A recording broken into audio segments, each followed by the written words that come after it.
Okay, ಈಗ ಸ್ವಲ್ಪ doctor ತೆಗ್ದಾಕ್ಬಿಟ್ಟು Shantala ಬಗ್ಗೆ ಮಾತಾಡೋಣ. I thought you were speaking of that only all this while. I was much about myself. ಇಲ್ಲ ಅಂದ್ರೆ ಇವಾಗ ಡಾಕ್ಟರ್ ಅನ್ರಿಲೇಟೆಡ್ ಕ್ವೆಶನ್ ಅಂತ. ಇವಾಗ ನೀವು ಪುಸ್ತಕ ಬರ್ದಿದ್ದೀರಾ, ಸೈನ್ಸ್ ಫಿಕ್ಷನ್ ಬುಕ್ ಬರ್ದಿದ್ದೀರಾ, ಪೇಂಟಿಂಗ್ ಮಾಡ್ತೀರಾ, ರಾದರ್ ಟೈಮ್ ಮ್ಯಾನೇಜ್ಮೆಂಟ್ ಬಗ್ಗೆನೂ ಏನಾದ್ರು ಒಂದ್ ಸ್ವಲ್ಪ ಪ್ರಿಸ್ಕ್ರಿಪ್ಷನ್ ಎಕ್ಸೆಟ್ರಾ ಮಾಡ್ತೀರಾ? How do you manage it? And you also manage a family and a boxer dog ಅಲ್ವಾ? ಸೊ ಇದೆಲ್ಲ ಇಟ್ಸ್ ನಾಟ್ ವೆರಿ ಈಸಿ. ಅದ್ರ ಬಗ್ಗೆ ನಮ್ಗೆ ಒಂದ್ ಸ್ವಲ್ಪ how do you manage all this? ಅದಕ್ಕೂ ಮೊದಲು ನಮ್ಮ ಪ್ರಾಯೋಜಕರಿಂದ ಒಂದು ಸಂದೇಶ. ದೊಡ್ಡ ಲೈಬ್ರರಿನ ನಿಮ್ಮ ಚಿಕ್ಕ ಮೊಬೈಲ್ ಫೋನ್ ಒಳಗೆ ತುಂಬಿಸ್ಕೊಳ್ಳಿ. ಮೈಲ್ಯಾಂಗ್ ಆ್ಯಪಲ್ಲಿ ನಿಮ್ಗೆ ಇಷ್ಟವಾದ ಇ ಬುಕ್ಸ್, ಕಥೆಗಳು ಮತ್ತು ಆಡಿಯೋ ಬುಕ್ಸ್ ಎಲ್ಲ ಇದೆ. ಅಣ್ಣ, ಮೈಲ್ಯಾಂಗ್ ಬಗ್ಗೆ ನಮಗೆ ಗೊತ್ತು, ನೀನೇನು ಸ್ಪೆಷಲ್ ಆಗಿ ಹೇಳೋದು ಅಂತ ನೀವು ಯೋಚನೆ ಮಾಡ್ತಾ ಇದ್ದರೆ, ರಿಮೆಂಬರ್ AK20 ಅಂತ ನೀವು ಕೂಪನ್ ಕೋಡ್ ಕೊಟ್ಟು ಫಸ್ಟ್ ಟೈಮ್ ಮೈಲ್ಯಾಂಗ್ ಯೂಸ್ ಮಾಡಿದ್ರೆ ನಿಮಗೆ 20% ಡಿಸ್ಕೌಂಟ್ ಸಿಗುತ್ತೆ. ನೆಕ್ಸ್ಟ್ ಟೈಮ್ ಪ್ರತಿ ಸಲ ಯೂಸ್ ಮಾಡಿದಾಗಲೂ AK10 ಅಂತ ಕೊಟ್ಟರೆ ನಿಮಗೆ 10% ಡಿಸ್ಕೌಂಟ್ ಕೊಡುತ್ತೆ. ಅದಲ್ವಾ ನಿಜವಾದ ಡೀಲು? ನೆನಪಿರಲಿ, AK20 ಮತ್ತು AK10 ಮೈಲ್ಯಾಂಗ್ ಬಳಸಿ ದುಡ್ಡು ಉಳಿಸಿ. Thank you. ಅರಳಿಕಟ್ಟೆಯ ಚರ್ಚೆಗೆ ಮರಳಿ ಸ್ವಾಗತ. Would you believe if I said I wake up at 3:30 every morning? Depends on what time you sleep in the night. In the morning, right? 11 o'clock ಆದ್ಮೇಲೆ ನನಗೆ ಸ್ವಲ್ಪ ಎಚ್ಚರ ಇರಕ್ಕೆ ಕಷ್ಟ ಆಗುತ್ತೆ. After 11, so 11 o'clock is the maximum, and I only need about 4.5 hours of sleep ಅಷ್ಟೇ. So I can get up at 3:30 and go bang walking into the OT anywhere. I am wide awake. So my day starts very early. If I don't have anything to do, I go back to sleep. Amele, as I told you, I run through the day in my mind, maybe previous night itself. ನಾಳೆ cook ಬರಲ್ಲ, made ಬರಲ್ಲ, ಆಮೇಲೆ ಮನೆಯವ್ರು ಬೇಗ ಹೋಗ್ಬೇಕು, ಆಮೇಲೆ ಒಂದು case ಇದೆ. So all that I sort of plan my day out, and time management has not become a problem for me so far. And another most important thing which I think, I don't do it consciously. ಮನೆಯಲ್ಲಿ ಏನೇ problem ಇರ್ಬೋದು, ನನ್ನ ಗಂಡನ ಜೊತೆ ಜಗಳ ಆಡಿರ್ಬೋದು, ಅಥವಾ ಇನ್ನೇನೋ problem ಆಗಿರ್ಬೋದು, ಮಗುಗೆ ಹುಷಾರಿಲ್ದೆ ಇರ್ಬೋದು, the moment I leave the house, go to the end of the road, I just forget it. ಮತ್ತೆ ತಿರ್ಗಾ ಕೆಲಸ ಮುಗಿಸ್ಕೊಂಡು ಆ ರೋಡ್ ಎಂಡ್ ಅಲ್ಲಿ ಡ್ರೈವ್ ಮಾಡ್ಕೊಂಡ್ ಬರ್ತಾ ಇದ್ದಾಗ ನನಗೆ ಜ್ಞಾಪಕ ಬರುತ್ತೋ, ಇವತ್ತು ಕುಕ್ ಬಂದಿರ್ಲಿಲ್ವಲ್ಲ, ಇವಾಗ ಏನ್ ಮಾಡ್ಬೇಕು ಅಂತ. So I sort of switch off going from home towards work. But work ಇಂದ ವಾಪಸ್ ಬರುವಾಗ ಸ್ವಿಚ್ ಆಫ್ ಆಗಲ್ಲ, because we keep getting those calls and things like that. So that makes it easy for me to manage my day ಅನ್ಸುತ್ತೆ. ಇದು ಡಾಕ್ಟರ್ಗಳಲ್ಲಿ common ಅಂತ, ಅಂದ್ರೆ ತುಂಬಾ ಕಡಿಮೆ ನಿದ್ದೆ ಮಾಡೋದು. ಬೇರೆ ಎಲ್ಲ ಕೇಳಿದ್ರೆ like 8 hours sleep is necessary ಅಂತ ಹೇಳ್ತಾರೆ. ಬಟ್ ತುಂಬಾ ಜನ ಡಾಕ್ಟರ್ಗಳು may be because of the profession, ಆಮೇಲೆ ಎಷ್ಟೊಂದು ಪೋಸ್ಟ್ ಡಾಕ್ ಅನ್ನೋದು ಅದು ಡಾಕ್ಟರ್ ಆಗೋಕ್ಕಿಂತ ಮುಂಚೆ ಡ್ಯೂಟಿ ಇರುತ್ತಲ್ಲ. ನಾನು ನಿಜ ಹೇಳ್ಬೇಕು ಅಂದ್ರೆ ನಾನು ತುಂಬಾ ನಿದ್ದೆ ಪೋತಿ. I can sleep even now. If you ask me to sleep, I can go to sleep within 5 minutes. I can go to sleep. It's not a problem for me going to sleep. But ನೀವು ಹೇಳ್ದಂಗೆ, see, when we study to be doctors, ಓದಿರುತ್ತೆ, so late nights are inevitable. ಅದು student life ಅಲ್ಲಿ ಆಗುತ್ತೆ. Then when you start working as interns and ಕತ್ತೆ ತರ ಕೆಲಸ ಮಾಡ್ಬೇಕು, night duties ಇರುತ್ತೆ, so waking up at odd hours, and then once you become a professional, your Sundays, your holidays are gone just like night. So ನಿಮ್ಗೆ ಯಾವಾಗ time ಸಿಕ್ಕತ್ತಾ ಅವಾಗ ನಿದ್ದೆ ಮಾಡ್ಬೋದು. and after that when you have babies, you have to, ಆವಾಗ ನಮ್ಗೆ ಅನ್ಸುತ್ತೆ ಗೋಸ್ಕರನೇ ನಾನು ಇರ್ತಾ ಇದ್ನಲ್ಲ, ಪಾಪ ನನ್ ಮಗು ಮಲ್ಕೊಳ್ಳಿಲ್ಲ ಅಂತಂದ್ರೆ ವೈ ನಾಟ್ ಅನ್ಬಿಟ್ಟು, ಸೊ ಅಲ್ಲೊಂದಿಷ್ಟು ನಿದ್ದೆ ಹೋಗೋದು. So somewhere along the line we learn to live with less hours of sleep ಅನ್ಸುತ್ತೆ. But then I will be very happy if you ask me 5 o'clock OT start ಮಾಡಿ ಡಾಕ್ಟ್ರೆ continuous ಆಗಿ 4 case ಇದೆ ಮಾಡಿ ಅಂತಂದ್ರೆ I will be very happy and alert also. So I think that's a part of being a doctor. ಯಾಕೆ ಹೇಳಿದ್ರೆ ನಾವೊಂದು episode ಮಾಡಿದ್ವಿ ವೈ ವಿ ಸ್ಲೀಪ್ ಅಂತ, ಡಾಕ್ಟರ್ ಮ್ಯಾಥ್ಯೂ ವಾಕರ್ ಅಂತ ಒಬ್ರು ಬುಕ್ ಬರ್ದಿದ್ದಾರೆ. ಅದರಲ್ಲಿ sleep research like his been studying for 25 years. So ಅದನ್ನ ಮಾಡ್ದಾಗಿಂದ ನಾವೆಲ್ಲರೂ ಪ್ರಾಕ್ಟೀಸ್ ಮಾಡೋದಕ್ಕೆ ಶುರು ಮಾಡಿದ್ವಿ, ಜಾಸ್ತಿ ನಿದ್ದೆ ಮಾಡ್ಬೇಕು ರಾತ್ರಿ ಅಂತ. But the quality of sleep is very important. Then the hours that you put, if you are turning and tossing in the bed, not able to sleep, even if you are on the bed for 10 hours, you will not have a good sleep. So basically, if your brain gets recharged after a good sleep, I think that should be sufficient.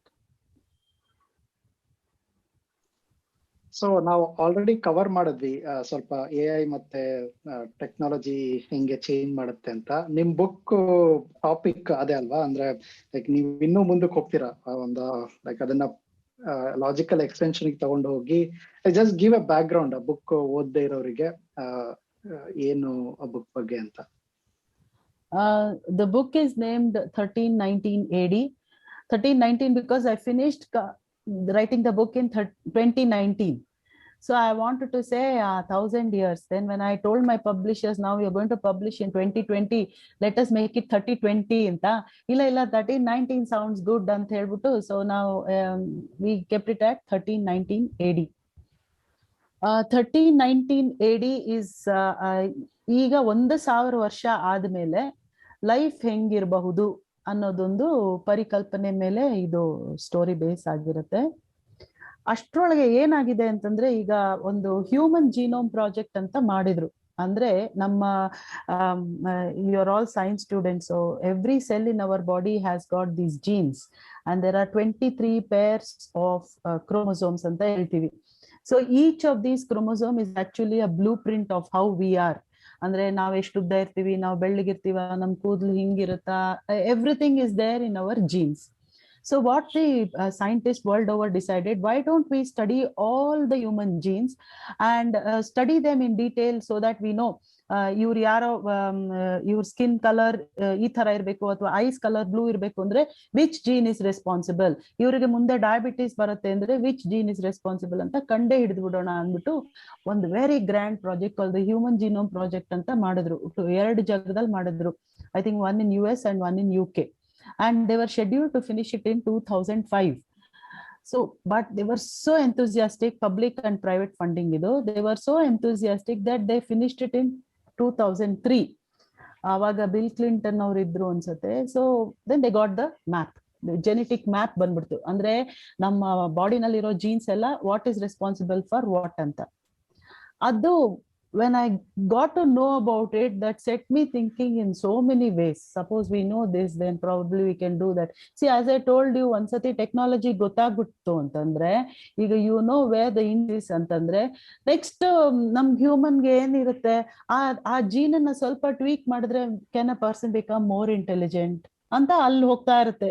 We want to progress in that. So ಹಾಗೆ ಯೋಚನೆ ಮಾಡಿ I decided that there's something, the genes are a very potential subject, not only for science but also for science fiction writing antandittu. So by manipulating these genes, probably we can become superhumans ankondu. So I went on thinking, what are the ways in which you can manipulate the genes anta. Avaga nange ee 1319 AD bariyakke ಒಂದು ಕಥಾವಸ್ತು ಸಿಕ್ತು. Like made to order babies, ನಿಮ್ಗೆ blue eyes, golden hair, very good intelligence or very beautiful body ಬೇಕು ಅಂದ್ರೆ you go on tweaking those genes and make ಅದಕ್ಕೆ ಮುಂಚೆ ಒಂದು ಹೇಳ್ಬಿಡ್ತೀನಿ. when the egg and also when the sperms, when it fuses to form an embryo anta ಕರಿತೀವಿ ಅದನ್ನ. So when the embryo is it goes on multiplying and becoming more and more cells. When it becomes 8 cell stage ಅಲ್ಲಿ ಒಂದೇ ಒಂದು cell ತೆಗೆದ್ಬಿಟ್ಟು ಅದ್ರಲ್ಲಿರೋ ಎಲ್ಲಾ chromosomes ಓದಿ ಅಂದ್ರೆ ಸ್ಟಡಿ ಮಾಡ್ಬಿಟ್ಟು it's possible to change those chromosomes and put back the cell into the embryo so that cell multiplies. In fact, if any one of you have read that book Ken Follett ಅಲ್ಲಿ the third twin ಅಂತ ಒಂದಿದೆ, ಅದ್ರಲ್ಲಿ ಹಿಂಗೆ ಮಾಡ್ತಾರೆ. ಅದು 8 ಜನ ಮನುಷ್ಯರನ್ನ ಮಾಡ್ತಾರೆ. 8 ಜನ ಮನುಷ್ಯರನ್ನ ಮಾಡ್ಬಿಟ್ಟು they are 8 twins like that. So all of us at 8 cell stage are 8 different individuals. ಆಮೇಲೆ it passes on to the next cell stage where we become one human being. So ಆ 8 ಸೆಲ್ ಸ್ಟೇಜ್ ಅಲ್ಲಿ ನಾವೇನಾದ್ರೂ surgery ಮಾಡ್ತು ಅಂದ್ರೆ ಆ gene ಮೇಲೆ, so it is quite possible to get a designer baby. So designer baby ಅಂದ್ರೆ ಅವ್ರು ಎಲ್ಲಾ ಕೆಪಾಸಿಟಿನಲ್ಲೂ ತುಂಬಾ ಚೆನ್ನಾಗಿರ್ತಾರೆ ಅಂತ ನಾವು ಮಾಡ್ಬಿಡ್ಬೋದು. They will be super humans. ಹಂಗೇನೆ if you have a human being like Einstein who is very brilliant, ಅವ್ನು ಸತ್ ಮೇಲೆ you don't want that brain to go out of function. So what can you do? You can clone that person. Clone ಅಂದ್ರೆ ಇವಾಗ ನನ್ skin ನಿಂದಾನೇ ತಗೋಬಹುದು. Skin ನಿಂದ ಒಂದ್ cell ತಗೊಂಡು you grow another human being out of that. So that human being will be an exact copy of me, only that shall be so many years younger. So ಆ ತರ Dolly ಅನ್ನೋದು ಒಂದು sheep ಅನ್ನು clone ಮಾಡಿದ್ರು somewhere in 1996 I think UK ನಲ್ಲಿ. ಅದು sheep clone ಆಯ್ತು ಡಾಲಿನ. So I am very sure that we have the capacity to clone human beings also, but because it is ethically not possible, not allowed currently, we are not doing it. I won't be surprised if some lab in some country has already cloned a person, and that is also one of my science fiction which I've already written on. Okay, so clones are the second kind of people. And the third kind of people, very easy to understand, is the cyber organisms. As you are all computer engineers, so you will be knowing about it. So ಒಂದು ನಮ್ಮ ಬಾಡಿನಲ್ಲೇ ಒಂದು chip ಇಟ್ಸ್ಕೊಂಡ್ರೆ interface ಬೇಡದೆ ಇರ್ಬೋದು, ಕಣ್ಣಲ್ಲಿ ಮುಚ್ಕೊಂಡೇನೆ ಯೋಚನೆ ಮಾಡ್ಕೊಂಡು we can surf the world wide web. So the possibilities of Neuralink is already there, but that idea was there with me long back before it became a reality. Bionic eye anta bandide ivaga, bionic eye, bionic ear anta. ಹುಟ್ಟು ಕುರುಡ್ರಿಗೇನು ಕಣ್ ಕಾಣೋ ಹಂಗೆ ಮಾಡ್ಬೋದು. So they are all technologies. So cyber organisms ಅವ್ರು ಎಲ್ಲೆಲ್ಲೋ ಆದ್ರೂ chip ಇಟ್ಕೊಂಡು they can be better human beings. And finally chimeras ಅಂತ, CHIMERA, ಚಿಮೇರಾ ಅಂತನಾದ್ರೂ ಹೇಳ್ತೀರಾ, ಕೈಮೀರಾ ಅಂತನಾದ್ರೂ ಹೇಳ್ತೀರಾ, ಗೊತ್ತಿಲ್ಲ. So chimeras are intergenetic. ಅಂದ್ರೆ ಈಗ ಒಂದು ಬ್ಯಾಟ್ಸ್ ಅಂದ್ರೆ ಅದು ಈಕೋಲೊಕೇಶನ್ ಮಾಡತ್ತೆ, ಅದು ಮೇಲಿಂದ ಗೊತ್ತಾಗುತ್ತೆ. That is the same technology that is used in submarines. Ultrasound wave ಹೋಗ್ಬಿಟ್ಟು ಸೋನಾರ್ ಹೋಗ್ಬಿಟ್ಟು ಟಚ್ ಮಾಡಿ ಬರೋದು. ಅಲ್ಲಿ ಪ್ರೆಸ್ಟಿನ್ ಅನ್ನೋ ಒಂದು chemical is the cause for this. Bats ಅಲ್ಲಿ ಈಕೋಲೊಕೇಶನ್ ಆಗೋದು ಒಂದು ಜೀನು ಪ್ರಿಸ್ಟೀನ್ ಅನ್ನೋ ಒಂದು ಕೆಮಿಕಲ್ ನ ಮಾಡುತ್ತೆ. So if we take that gene and put it in a human being, probably he will also be able to echolocate. So that's such an extra sense that you get. So bats ಅಲ್ಲಿರೋ ecolocation ಮಾಡಬಹುದು. ಆಮೇಲೆ in the event of a nuclear, ರಾತ್ರಿ ಮಲಗಿರುವಾಗ ಅಲ್ಲ, ನೀವು ಎಕೋಲೊಕೇಶನ್ ಹೇಳಿದ್ರಲ್ಲ, ರಾತ್ರಿ ಮಲಗಿರುವಾಗ light on ಮಾಡದೆ phone ಎಲ್ಲಿದೆ ಅಂತ ನೋಡೋದಕ್ಕೆ ಹೆಲ್ಪ್ ಆಗುತ್ತೆ. ಎಷ್ಟೊಂದು ಎಸ್, ಬ್ಯಾಟು ಗೀಟು ಅನ್ಬೇಡ್ರಿ, ಹೆದರಿಕೆ ಆಗತ್ತೆ. ಇವಾಗ ಕೊರೋನಾ ಬೇರೆ ಟೈಮು. ಅಲ್ಲ ಮುಂದೆ ಅವರೇ ಆಗ್ತಾರೆ. Humans and bats may be huats ಅಂತ ಆಗ್ಬೋದು. And if it's not to bat woman, bat person ಅಂತ ಹೇಳಿ, ಅಲ್ಲ ಪರ್ಸನ್ ಅನ್ನಕ್ಕಾಗಲ್ವಲ್ಲ. ಪರ್ಸನ್ ಅಂದ್ರೆ ಇಟ್ಸ್ ಹ್ಯೂಮನ್ ಬೀಯಿಂಗ್, ಹೋಮೋಸೇಪಿಯನ್ ಅಂತ ಆಗುತ್ತೆ. So you have to come up with new word. Exactly, this is also one of the aspects. Yeah, cyber organism alvalla adu. It is a no, Supreet heldange, this is exactly one of the discussions that comes in my book. So na ಹೇಳ್ತಾ ಇದ್ನಲ್ಲ, I'll just finish it off. So these are the chimeras, you have the cyborgs, you have the clones, you have the designers. ಇದೆಲ್ಲ ಆಗಿ ಇವಾಗ್ಲೂ ನೋಡಿ ನಮ್ currently you have the dining table, you sit and eat on dining table, but there are orthodox people who would like to sit on the floor and eat. ಅದೇನೋ ಅವ್ರದ್ದು ಒಂದು ಮನಸ್ಥಿತಿ ಆ ತರ ಇದೆ. So there is always a group in a society that likes to be orthodox, or that finds comfort in being orthodox. So ಹಾಗೆ ಇಲ್ಲಿ super humans 4 ಜನ ಇರ್ಬೇಕಾದ್ರೆ there is one group which wants to be orthodox. So there is always a group of people who are very conventional. That we have to accept in one society. So ಅಲ್ಲಿ ಇವ್ರನ್ನ ಒಂಥರ ಕೀಳಾಗಿ ನೋಡ್ತಾ ಇರ್ತಾರೆ. We are super humans, ನೀವೆಲ್ಲ ಏನು ಇಲ್ಲ ಅಂತ ನೋಡ್ತಾ ಇರ್ತಾರೆ. ಇವ್ರ ಕಂಟೆನ್ಷನ್ ಏನು ಅಂದ್ರೆ, just like we were saying homo sapiens, actually the complete name is homo sapiens sapiens ಅಂತ. ಇವ್ರೇನ್ ಹೇಳ್ತಾರೆ, we are the original people. So ನಾಮಿನಿಕ್ಲೇಚರ್ಗು ಜಗಳ ಆಗುತ್ತೆ. ಹೋಮೋ ಸೇಪಿಯನ್ಸ್ ಸೇಪಿಯನ್ಸ್ ಅಂದ್ರೆ ನಾವು, ಇವರು ಸೈಬಾರ್ಗ್ಸ್ ಚಿಪ್ ಇಟ್ಕೊಂಡಿದ್ದಾರೆ, so call them homo sapiens contravenses ಅಂತ, ಏನೋ ಒಂದು ಕಾಂಟ್ರವೆನ್ಸ್ ಇಟ್ಕೊಂಡಿದ್ದಾರೆ ಅಂತ. ಆಮೇಲೆ ಅವ್ರ ಕ್ಲೋನ್ಸ್ ಅವರು ಕಾಪಿ ಮಾಡ್ಕೊಂಡಿರ್ತಾರಲ್ಲ, ಸೊ ಅವ್ರಿಗೊಂದು ಸಪ್ರೇಟ್ ಹೆಸರು ಕೊಡಿ. So the original name called homo sapiens sapiens should be ours ಅಂತ. So the whole 1000 years away from now, the outer situations may be different, but ಅಲ್ಲೂನು ಶೋಷಣೆ ಆಗ್ತಾ ಇರತ್ತೆ, ಒಂದ್ ವರ್ಗದ ಶೋಷಣೆ ಆಗ್ತಾ ಇರತ್ತೆ, ಆಮೇಲೆ ಒಂದ್ ವರ್ಗ ಮುಂದೆ ಹೋಗ್ತಾ ಇರತ್ತೆ, ಇನ್ನೊಂದೇನೋ ಡೆವಲಪ್ಮೆಂಟ್ ಆಗ್ತಾ ಇರತ್ತೆ. So how this all this ಘರ್ಷಣೆಗಳು, how it will reach a peak and how it gets resolve and how nature takes over ಅನ್ನೋ ಬಗ್ಗೆ ಆ ಬುಕ್ ಇದೆ, 1319 AD. ಇದು ಕನ್ನಡನಲ್ಲಿ ಬರೆಯಕ್ಕೆ ಕಷ್ಟ ಆಗ್ಲಿಲ್ವಾ? ಬಟ್ ಅದಕ್ಕೂ ಮುಂಚೆ, ಆ ಪ್ರಶ್ನೆಗೂ ಮುಂಚೆ ನನ್ಗೆ ಮನ್ಸಲ್ಲಿರೋ ಪ್ರಶ್ನೆ ಏನು ಅಂದ್ರೆ, ವಿಲನ್ ಯಾರು, ಹೀರೋ ಯಾರು, ಕೊನೆಗೆ ಯಾರು ಗೆಲ್ತಾರೆ? ಚಿಪ್ ಇರೋ ಹ್ಯೂಮನ್ಸ್ ಗೆಲ್ತಾರ ಅಥವಾ ಚಿಪ್ ಇಲ್ದಿರೋ ಹ್ಯೂಮನ್ಸ್ ಗೆಲ್ತಾರ? ಅದ್ರ ಬಗ್ಗೆ ಏನಾದ್ರು ಹೇಳ್ತೀರಾ ಅಥವಾ ಪುಸ್ತಕ ತಗೊಂಡ್ ಓದ್ಬೇಕಾ? ಅದನ್ನ ಹೇಳ್ಬಿಟ್ರೆ ನಮ್ ಪಬ್ಲಿಷರ್ ಇವಾಗ್ಲೇ ಫೋನ್ ಮಾಡ್ಬಿಡ್ತಾರೆ. ಇವಾಗ್ಲೇ ಫೋನ್ ಮಾಡಕ್ ಆಗಲ್ಲ ಬಿಡಿ, ಇದನ್ನ ಟೆಲಿಕಾಸ್ಟ್ ಮಾಡಕ್ಕೆ 4 ವಾರ ಆಗಲ್ಲ. I always think that there is no black and white. There are no black and white humans. We are all gray. So ನೀವು ಅಲ್ಲಿ ಹ್ಯೂಮನ್ ವಿಲನ್ ಹೀರೋ ಅಂತ ಹೇಳಕ್ ಆಗಲ್ಲ, because villain also has got some good characters in him and hero also has some short comings.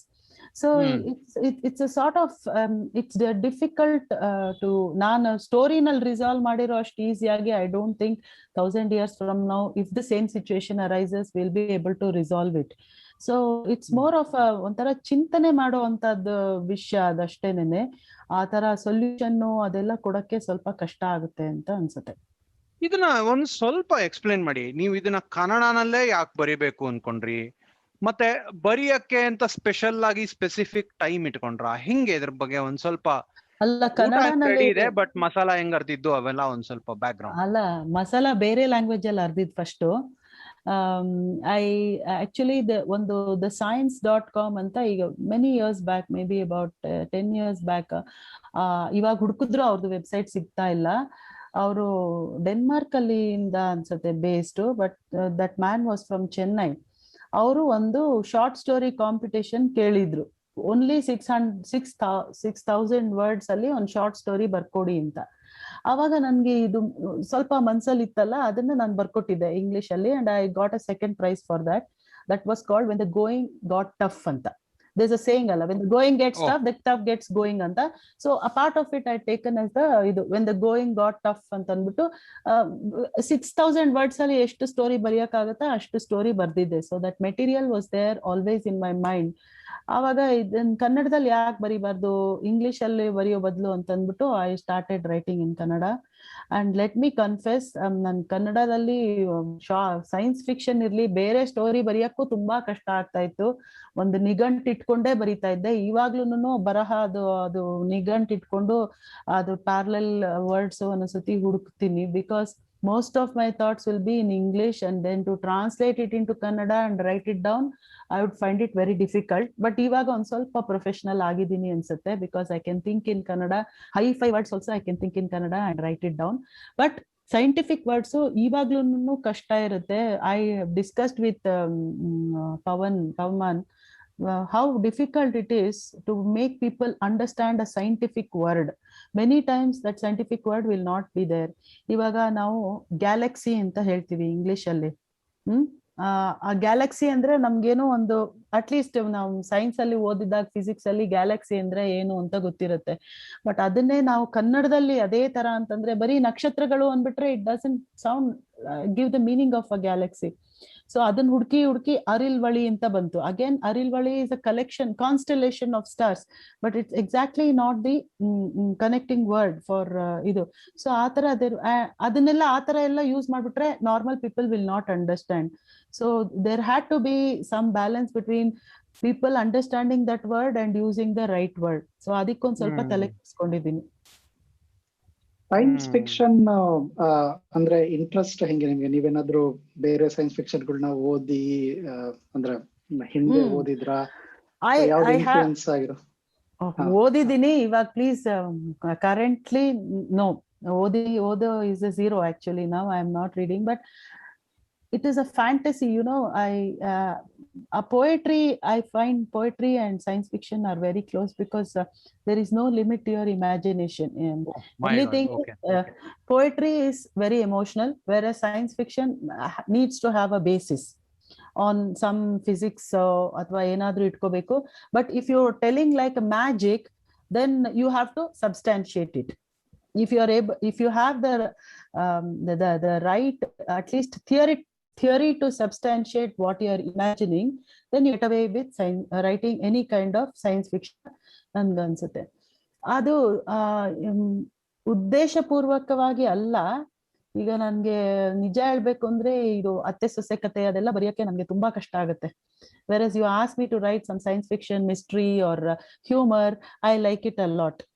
So either, and always, you know, you are thinking about it. But for one example, it may sound very humorous to you, but then I always think, we have hair, we have nails.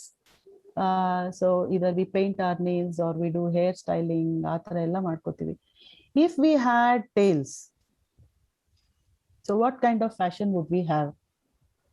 So such ಬಾಲ ಇದ್ರೆ ನಿಮ್ಗೆ ಉದ್ದದ ಬಾಲ ತಕೊಂಡ್ಬಂದು ಇಲ್ಲಿ ಇಟ್ಕೊಳ್ತಾ ಇದ್ರು ಹುಡುಗರಾದ್ರೆ. ಹುಡುಗಿರಾದ್ರೆ ತಗೊಂಡ್ ಬಂದು blouse ಹಿಂದೆ ಅದೊಂದು ಹಿಂಗ್ ಗುಂಡಕ್ ಸುತ್ಬಿಟ್ಟು ಅದಕ್ಕೊಂದಿಷ್ಟು ಮಲ್ಗೆ ಹೂ ಇಟ್ಕೋತಾ ಇದ್ರೇನೋ, ಅಥವಾ ಮಕ್ಕಳಾದ್ರೆ ಅದನ್ನ ಸಾರ್ಸ್ಕೊಂಡ್ ಹೋಗ್ತಾ ಇದ್ರೇನೋ. So many things, you know, I mean, suppose it happened like that. So hangenene, suppose if we had some extra sensation, you know, ಒಂದು extra sensory potential ಇತ್ತು ಅನ್ಕೊಳ್ಳಿ, like tasting colors, taste the color how it is, or translate the color into music. So that's an extra, so it's just mixing the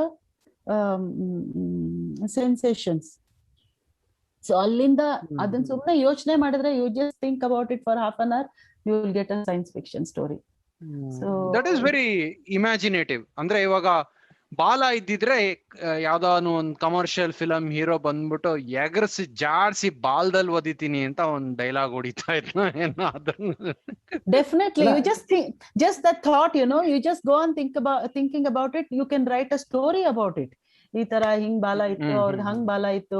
So all you need is one good thought, you know, and you can build up on a science fiction. ಇದು ತುಂಬಾ interesting comparison ಅನ್ನಿಸ್ತು ನಂಗೆ.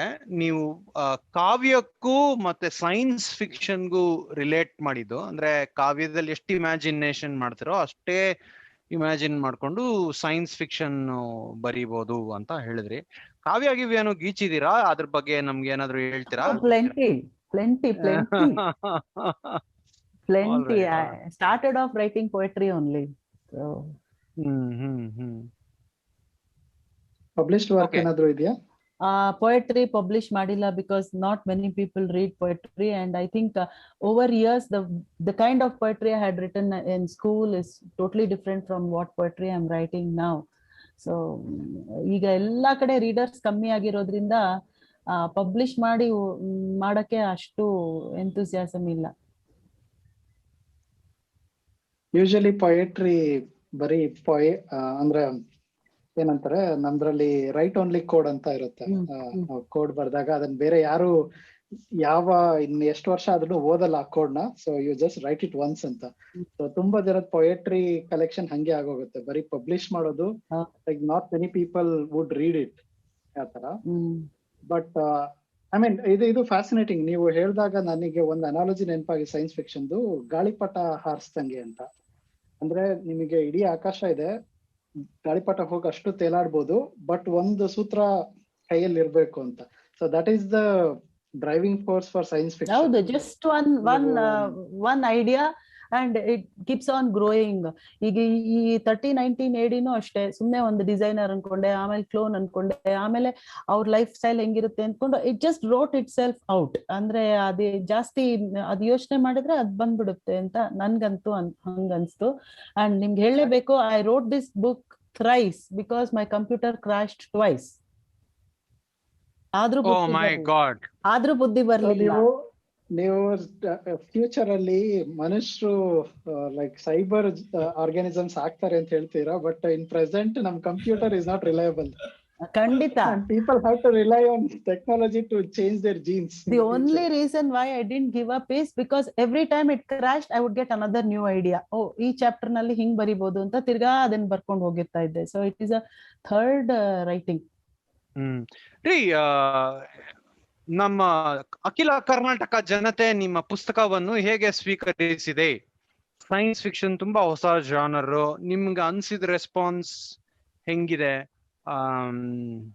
Frankly ಹೇಳ್ಬೇಕು ಅಂದ್ರೆ ನಾನೇ ಅದನ್ನ ಇನ್ನೊಂದ್ಸತಿ ಓದಿದಾಗ ಅಯ್ಯೋ this is for a limited audience ಆಗೋಯ್ತಲ್ಲಪ್ಪ ಅಂತ ಅನ್ಕೊಂಡೆ. Because there so much of you can't read it very casually ಅಂತ ನನ್ಗೆ ಅನ್ಸುತ್ತೆ.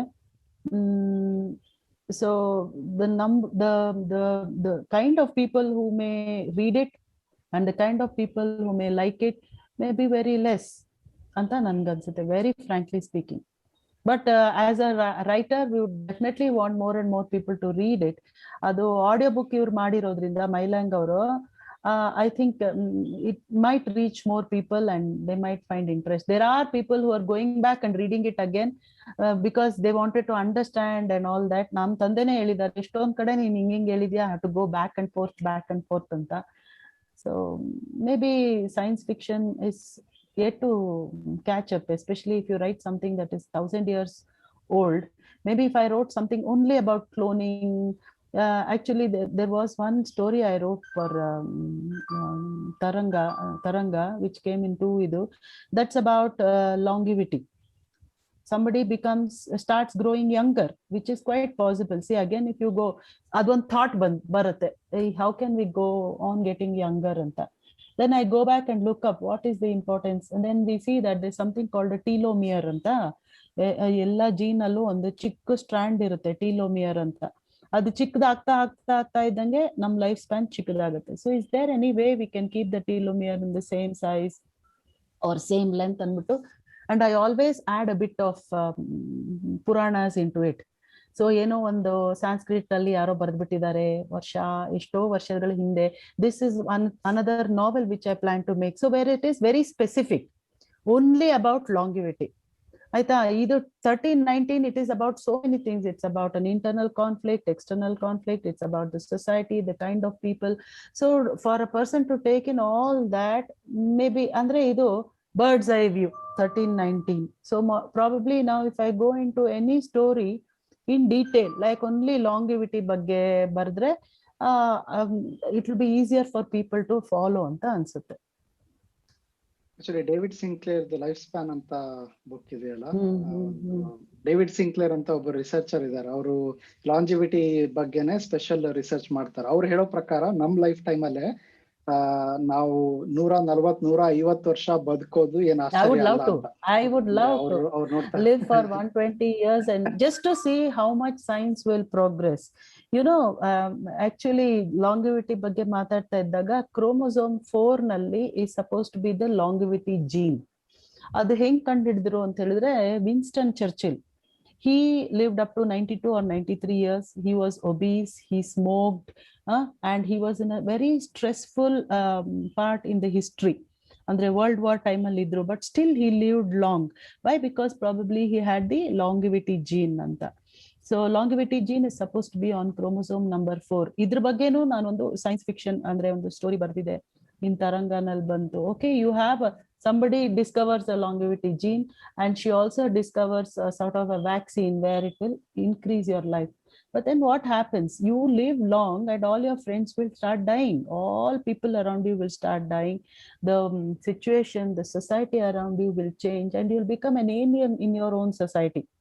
So unless that longevity touches all the people around you, which is ethically not possible, at least in this current situation, one person, even if they want to, it's unfair to live forever ಅನ್ಸುತ್ತೆ. Actually ಆ book ಅಲ್ಲೂ, ಅದು actually ನಾನ್ fiction book, ಅದು fiction ಅಲ್ಲ, but ಅದ್ರಲ್ಲೂ ಎಷ್ಟೊಂದು ಈ ತರದ ಎಲಿಮೆಂಟ್ಸ್ ಬರುತ್ತೆ. ಅವನ್ ಮಗ, ಆ ಡಾಕ್ಟರ್ ಮಗ, ಹೀಸ್ ಕ್ಲೈಮೇಟ್ ಆಕ್ಟಿವಿಸ್ಟ್. ಅವನು he's against his father's research. ಅವ್ನು ಹೇಳೋದೇನು ಅಂದ್ರೆ, ನಾವು ಇವಾಗ್ಲೇನೆ ಮನುಷ್ಯ ಇಷ್ಟೊಂದ್ ಜನ ಆಗಿ ಇಟ್ಸ್ ಅನ್ಸಸ್ಟೈನಬಲ್. ನೀವೀಗ ಇನ್ನು ಬದುಕಿರೋರೆಲ್ಲ 150 ವರ್ಷ ಇನ್ನು ಕಂಟಿನ್ಯೂ ಟು ಲೀವ್ ಅಂದ್ರೆ ಅದು ತುಂಬಾ ಬ್ಯಾಡ್ ಎಫೆಕ್ಟ್ ಆಗುತ್ತೆ ನಮ್ಮ ಪ್ಲಾನೆಟ್ ಗೆ ಅಂತ ಅವನು ಆರ್ಗ್ಯೂ ಮಾಡ್ತಾನೆ. And he contents with that. ಹಿಂಗೆ ಅದನ್ನ ಅರ್ಥ ಮಾಡ್ಕೋಬೇಕು. ಆಮೇಲೆ ನಮ್ ಪೆನ್ಷನ್ ಸಿಸ್ಟಮ್ ಇರೋದು, like how that will cope. ಇವಾಗ ಮನುಷ್ಯರು 80 ವರ್ಷಕ್ಕೆ ಸಾಯ್ತಾರೆ ಅಂದ್ರೆ ನೀವು 15 ವರ್ಷ 20 ವರ್ಷ ಪೆನ್ಷನ್ ಕೊಡ್ಬೋದು. ಅವ್ರು ಇನ್ನೂ 50-60 ವರ್ಷ ಜಾಸ್ತಿ ಬದುಕಿದ್ರೆ then you retire them at 80, no? You retire them at 80. You don't retire them at 58. If they're going to stay live for one unemployment ಬರೋದು ಶುರು ಆಗುತ್ತೆ ಈಗ. ಆವಾಗ ಇನ್ನೊಂದು ಕಂಡಿಡಿರಿ, ಇವಾಗ AI ಇಂದಾನೆ ಅನ್ಎಂಪ್ಲಾಯ್ಮೆಂಟ್ ಇದೆ. Actually this is another aspect which I have touched in my 1390 AD book. ಅಲ್ಲಿ ಏನಾಗತ್ತೆ ಅಂತಂದ್ರೆ, ಇವಾಗ ಡಿಸೈನರ್ ಬೇಬೀಸ್ ನಲ್ಲಿ ಬೇಬಿ ಮಾಡೋದ್ ಕಲ್ತ್ಕೊಂಡ್ಬಿಟ್ರು. ಇವಾಗ ಹಂಗೇನೆ death, you can die when you want ಅಂತ they start. That is the new technology they found out to take out life. ನೀವು ಸಾಯ್ಬೇಕಾ ಇವತ್ತು, ನಿಮ್ ಲೈಫ್ ನ ತೆಗೆದ್ಬಿಟ್ಟು ಅದನ್ನ ಶೇಖರಿಸಿ ಇಟ್ಟು, then you want to become a designer in your next life. You want to be tall, you want to be like a Greek god, so you design yourself for the next life, and the same life will be put back in that. So that is one more concept that I brought in that 1390 about this also. ನೀವು ಒಂದ್ ಇದ್ರಲ್ಲಿ presentation ಅಲ್ಲಿ ಹೇಳ್ತಾ ಇದ್ರಲ್ಲ, ಮಿತ್ ಮತ್ತೆ science fiction. ಇದಿವಾಗ mythology ನೋಡಿದ್ರೆ ನಮ್ದು ಕರ್ಮ ಸಿದ್ಧಾಂತ, ಪುನರ್ಜನ್ಮ, ಅದು almost like they have a logic, internal logical consistency ಇದೆ. ನೀವ್ ಹಿಂಗ್ ಮಾಡಿದ್ರೆ ಹಿಂಗ್ ಹುಟ್ಟುತ್ತಾರೆ. It's you can see that as a science fiction. ಆವಾಗಿನ ಕಾಲದಲ್ಲಿ ಮಿಥಾಲಜಿ ಶುರುವಾಗಿದ್ದ ಕಾಲದಲ್ಲಿ it could be science fiction. So ಅದ್ರ ಬಗ್ಗೆ ಒಂಚೂರು ಹೇಳ್ತೀರಾ? ಅಂದ್ರೆ ಮೈಥಾಲಜಿ ಮತ್ತೆ ಅಂದ್ರೆ ವ್ಯೂವರ್ಸ್ಗೆ ಒಂದ್ ನಿಮಿಷ, ವ್ಯೂವರ್ಸ್ಗೆ ಒಂದ್ ಸ್ವಲ್ಪ ಬ್ಯಾಕ್ ಗ್ರೌಂಡ್ ಕೊಡ್ತೀನಿ. ಶಾಂತಲಾ ಅವರು ಅವ್ರ ಯೂಟ್ಯೂಬ್ ಲಿಂಕ್ ಅಲ್ಲಿ ನಮ್ಮ ಪುರಾಣಗಳಿಗೂ ಮತ್ತೆ ಇವತ್ತಿನ ವಿಜ್ಞಾನಗಳಿಗೂ ಒಂದು ಸಣ್ಣ ಪುಟ್ಟ ಐ ಮೀನ್ ಲಿಂಕ್ ಕಲ್ಪಿಸಿದ್ದಾರೆ, ಅಂದ್ರೆ ಸಂಬಂಧ ಕಲ್ಪಿಸಿದ್ದಾರೆ. ಕೆಲವು ಪುರಾತನ ಒಂದೆರಡು ಎಕ್ಸಾಂಪಲ್ಸ್ ಕೊಟ್ಬಿಟ್ಟು can you just talk a little more about it? ಸ್ವಲ್ಪ ಡೀಟೇಲ್ ಸಿಗುತ್ತೆ ಅಷ್ಟವಕ್ರ.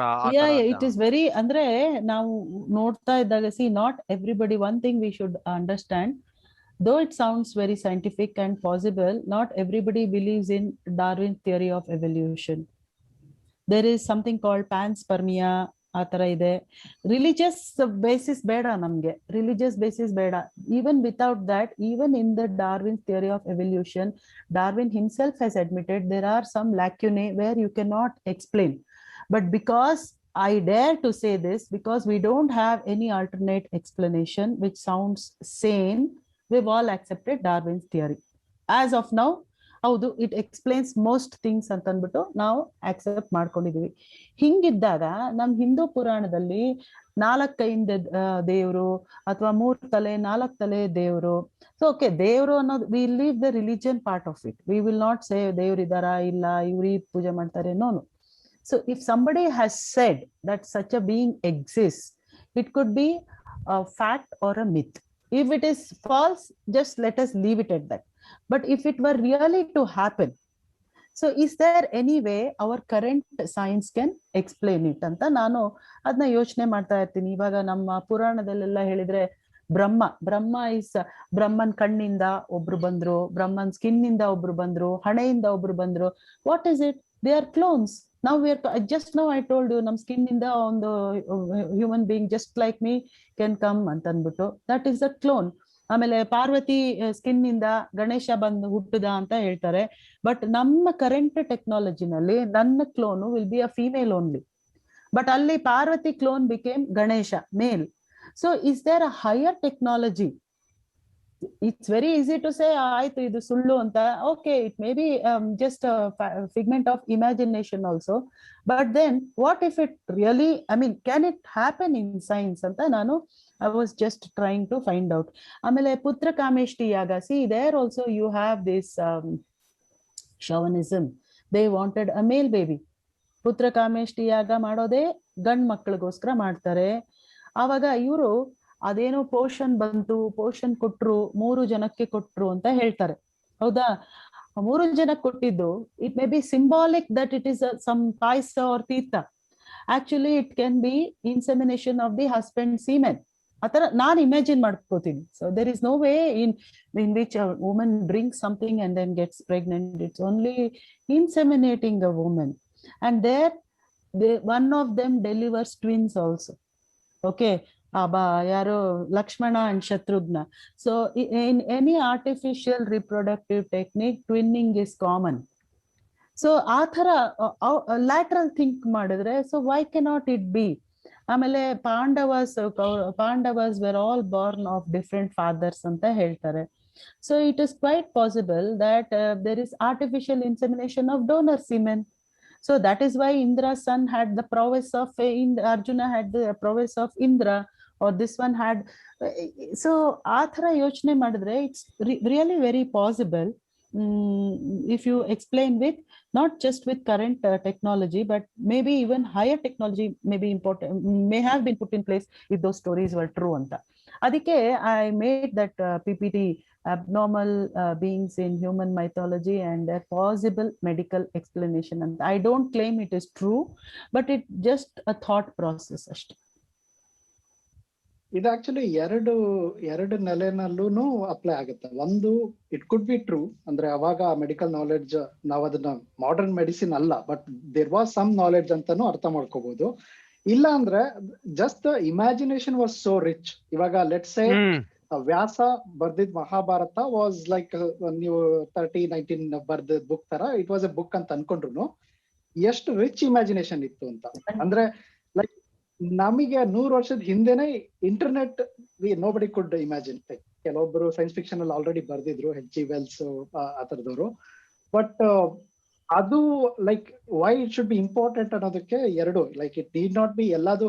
ಪುಷ್ಪಕ ವಿಮಾನ ಅನ್ನೋದು ಫಿಸಿಕಲ್ ಅಪ್ಲಯನ್ಸ್ ಇತ್ತು, ಅದು ಟುಕ್ ಪೀಪಲ್ ಲೈಕ್ ಏರೋಪ್ಲೇನ್ ಅಂತ ನಮ್ದೇ ಇದ್ರುನು, but just that imagination was there. ಮನುಷ್ಯರು ಹಿಂಗ ಹಾರ್ತಾರೆ ಅನ್ನೋ ಇಮ್ಯಾಜಿನೇಷನ್ ಅದೇನು ಸಿಂಪಲ್ ಆಗಿ ಬರಲ್ಲ. ಇವಾಗ ನಮಗೇನೆ ಮುಂದೆ ಒಂದು ಬರುತ್ತೆ, ನಮ್ಮ ಎಸೆನ್ಸ್ ಅಥವಾ ನಮ್ಮ ಏನು ಕಾನ್ಶಿಯಸ್ನೆಸ್ ನ ಅಪ್ಲೋಡ್ ಮಾಡ್ಬೋದು ಕ್ಲೌಡಿಗೆ ಅಂದ್ರೆ, we laugh at it, like it's not even believable ಅಂತ. ಬಟ್ ಅದಕ್ಕೆ important, we cannot just dismiss ಇದು mythology. No, that's exactly what I said. Any thought or any concept which you think is laughable, which is silly, if you just go on thinking about it and think what aspect of science can match with that, andre finally you start believing howdalla idu possible aguttalla anta, we start believing it. So it's not that's why I said poetry and fantasy are much closer to science fiction than we care to acknowledge. Actually ಒಂದು ತಮಾಷೆ starting ಹೇಳಿದ್ರಲ್ಲ, ಅಂದ್ರೆ the next day ಹೆಂಗಾಗ್ಬೇಕು ಅಂತ you start planning in your head ಅಂತ. ಹಂಗೇನೆ ಕೆಲವು the very idea of, ಅಂದ್ರೆ ಐಪಾಡ್ ಬರಕ್ಕಿಂತ ಮುಂಚೆನೆ ನಂಗೆ ಯಾರು ಇಷ್ಟೊಂದು ಸೀರೆ ಇಟ್ಕೋತಾರೆ, ಇಲ್ಲೇ ಸ್ಟೋರ್ ಆಗಿರತ್ರ ಇದ್ರೆ ಚೆನ್ನಾಗಿರೋದು ಅಂತ ಅನ್ಸಿತ್ತು. So it's just that idea, that is ಅನ್ನೋದು it actually leads. So necessity is the mother of invention. So that is where a thought is the mother of science fiction. ಅಷ್ಟೇ ಯೋಚನೆ ಮಾಡಿದ್ರೆ I feel it any thought is not stupid. It can be possible.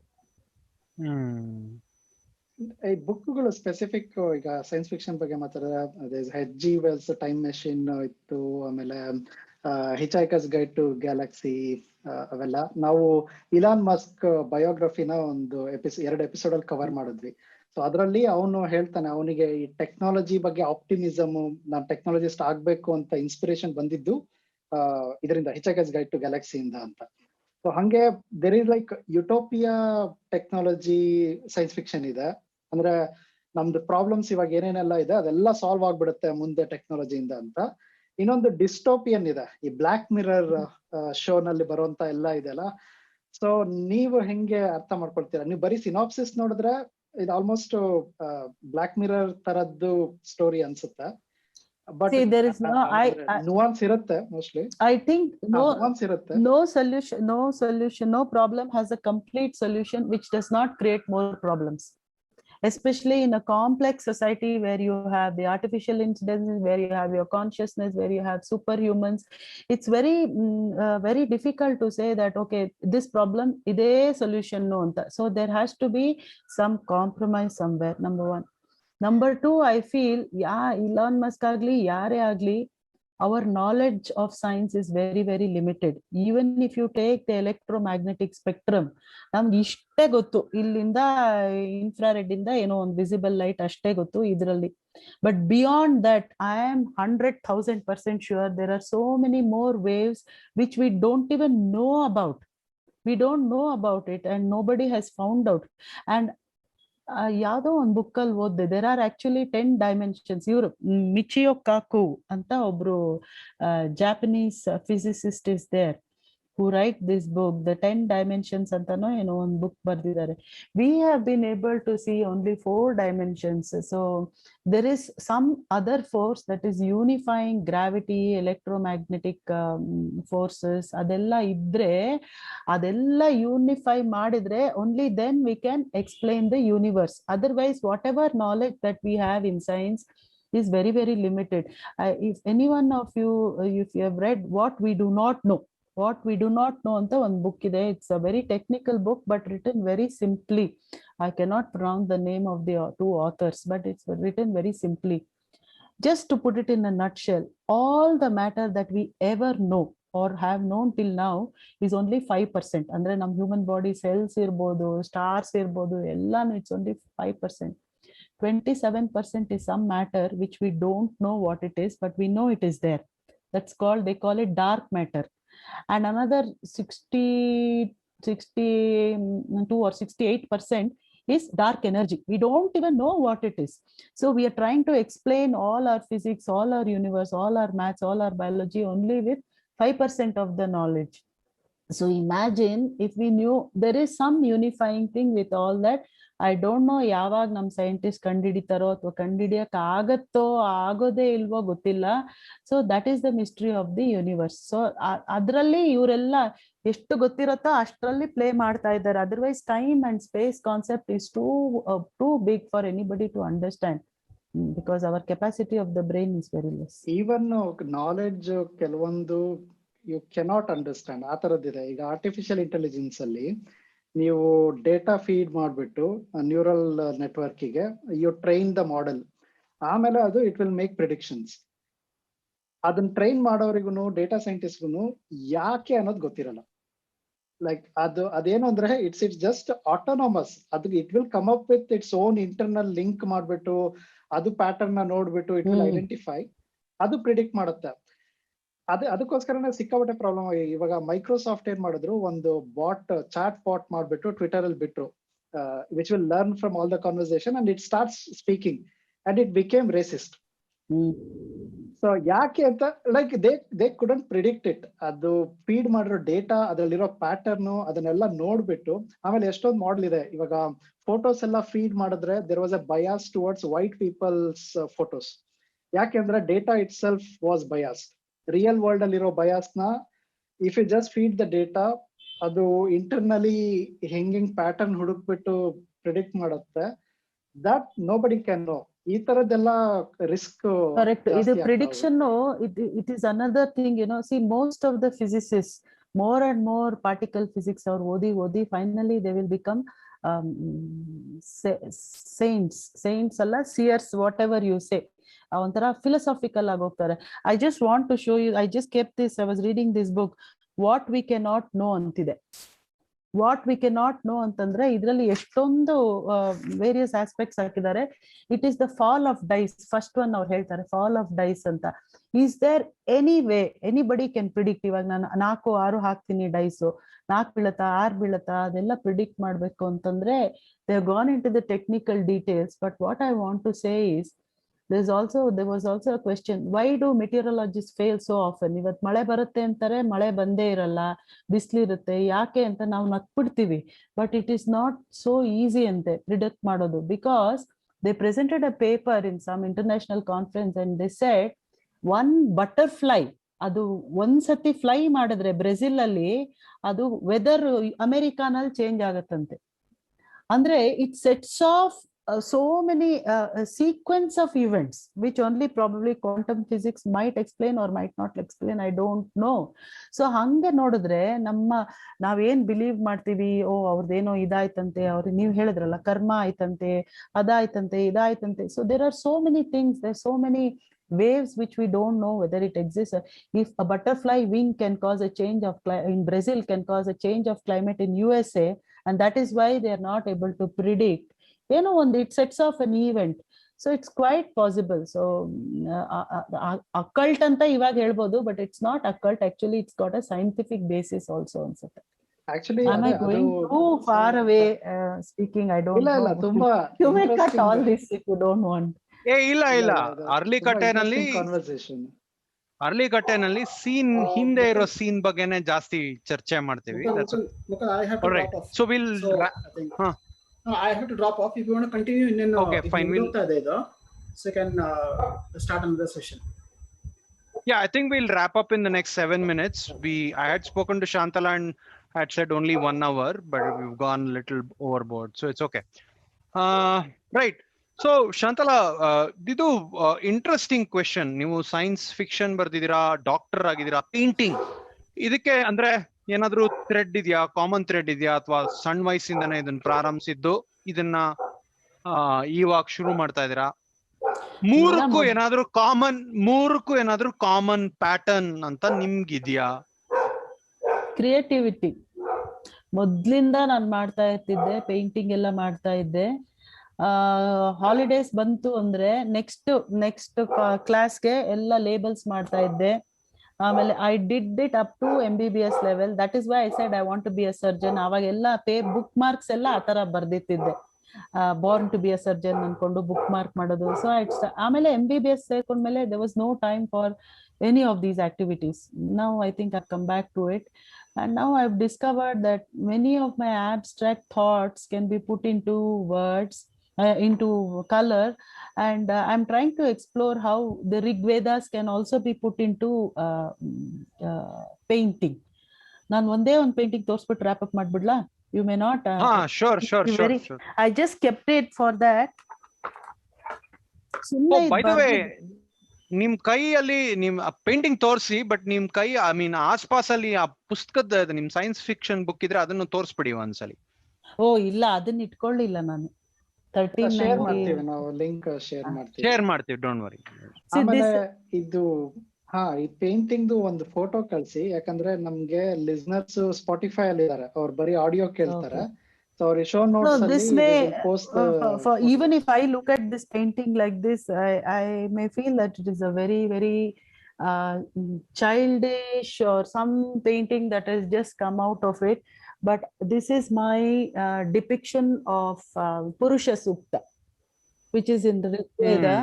It says Sahasraksha Sahasrapath. So there are 1,000 eyes for this, and I have depicted air, water, ಮತ್ತೆ land and flow, ಇದು all beings, human beings. ಆತರ. So I am trying to just rethink how the Vedas have told this. So ಇದೇನೋ ಒಂದು ಪುರುಷ ಸೂಕ್ತ ತರ ನನ್ಗೆ ಆಸೆ ಆಯ್ತು, ಇದು ಪುರುಷ ಸೂಕ್ತನ ಈ ತರ ಡಿಪಿಕ್ಟ್ ಮಾಡ್ಬೋದಾ ಅಂತಂದ್ಬಿಟ್ಟು. ಹಂಗೆ Nasadiya, that I don't have here, Nasadiya Sukta, that we were telling about ancient things and present. What is in Nasadiya Sukta about the black hole and how the universe began is exactly the same way that current day scientists have visualized. So I thought I'll make something in that painting about Nasadiya Sukta. So I did that. So I'm trying to somewhere connect our past to the future, whether there is any similarity in the nodakke. So that is very exciting now for me while painting. Just ಒಂದು curiosity, ನೀವು ಮಹಾಸಂಪರ್ಕ ಅಂತ ಒಂದು book ಇದೆ, ಓದಿದೀರಾ? ಮನು ಅಂತ ಬರ್ದಿದ್ದಾರೆ ಅವರು. 2 volume ಇದೆ ಅದು ಇಡೀ ಮಹಾಭಾರತನ ಅವರು ಇಟ್ ರಿಯಲಿ ಹ್ಯಾಪನ್ಡ್ ಅಂತ, ಅಂದ್ರೆ ಸೈನ್ಸ್ ಪಾಯಿಂಟ್ ಆಫ್ ವ್ಯೂ ಇಂದ ಎಕ್ಸ್ಪ್ಲೈನ್ ಮಾಡ್ತಾರೆ ಎಲ್ಲಾ ಮಹಾಭಾರತದ ಎಲಿಮೆಂಟ್ಸ್ ನ. ಅವನು ಕೃಷ್ಣ ಪೂತನಿನ್ ಸಾಯಿಸಿದ್ದಕ್ಕೆ, ಆಮೇಲೆ ಅದು ಜರಾಸಂಧಂದು, ಅದೆಲ್ಲ ಇದನ್ನು ದೇ ಎಕ್ಸ್ಪ್ಲೈನ್ ಹೆಂಗೆ ಅದು ಸೈನ್ಸ್ ಅಲ್ಲಿ there is possibility to do that ಅಂತ. ಐ ಜಸ್ಟ್ ರೀಕಾಲ್ಡ್, ನೀವು ಹೇಳ್ತಾ ಇದ್ದಾಗ ನೆನಪಾಯ್ತು ಅದು. ಸೊ ಅರ್ಲಿಕಟ್ಟೆನಲ್ಲಿ ಇಷ್ಟು ಹೊತ್ತು ನಮ್ಮ ಪಾಸ್ಟ್ ಅಂದ್ರೆ ಪೂರ್ವ ಮತ್ತು ಮುಂದೆ, that is the future, right, ಭವಿಷ್ಯ, ಎರಡರ ಬಗ್ಗೆನೂ ಒಂದು ತುಂಬಾ ವಿಶೇಷವಾದ ಚರ್ಚೆನ ಶಾಂತಲಾ ಬಂದು ನಡೆಸ್ಕೊಟ್ಟಿದ್ದಾರೆ. ಥ್ಯಾಂಕ್ಸ್ ಶಾಂತಲಾ. ನಮ್ಮ ಫ್ಯೂಚರ್ ಬಗ್ಗೆ, ಪಾಸ್ಟ್ ಬಗ್ಗೆ ದೊಡ್ಡ ಕಾನ್ವರ್ಸೇಷನ್ ಮಾಡಿ ಅದನ್ನ ಲಿಂಕ್ ಮಾಡಿ ಇಷ್ಟೊತ್ತು ನಮ್ ಜೊತೆ ಮಾತಾಡಿದೀರಾ. ಮೆಡಿಕಲ್ ಪ್ರೊಫೆಷನ್ ಬಗ್ಗೆ, ನೀವು ಬರ್ದಿರೋ ಬುಕ್ ಬಗ್ಗೆ, ಇವ್ರ ಬುಕ್ ಟೈಟಲ್ ಮತ್ತೆ ಎಲ್ಲಿ ತಗೋಬಹುದು ಅನ್ನೋ ಲಿಂಕ್ಸ್ ನ ನಾವು ಶೋ ನೋಟ್ಸ್ ಅಲ್ಲಿ ಹಾಕ್ತಿವಿ, ದಯವಿಟ್ಟು ನೋಡಿ. Once more Shantala, thank you so much for your time. The pleasure was mine. And as I always believe, you put somebody or give them the mic and ask them to talk about themselves, they go on talking and talking and talking. So the pleasure is actually mine, though I don't know whether I really merited this honor. My book is called 1319 AD anta, written in Kannada and published by Mylang Publishers. It is available as audiobook, paperback, and also e-book. Audio book ಅಲ್ಲಿ ಸಚಿನ್ ನಾಯಕ್ ಅವರು ಬಹಳ ಅದ್ಭುತವಾಗಿ ಅದನ್ನ ಹೇಳಿದ್ದಾರೆ. I should mention that he has done a good job on that. Great. Once more thanks ನಮ್ಮ ಲಿಸ್ನರ್ಸ್ಗೆ. ದಯವಿಟ್ಟು like, share, subscribe ಮಾಡಿ. ಮತ್ತೆ ಕನ್ನಡನಲ್ಲಿ ಒಳ್ಳೆ ಕಂಟೆಂಟ್ ಕೊಡಕ್ಕೆ encourages. Thank you all very much. The pleasure was mine. Thank you. Thank you.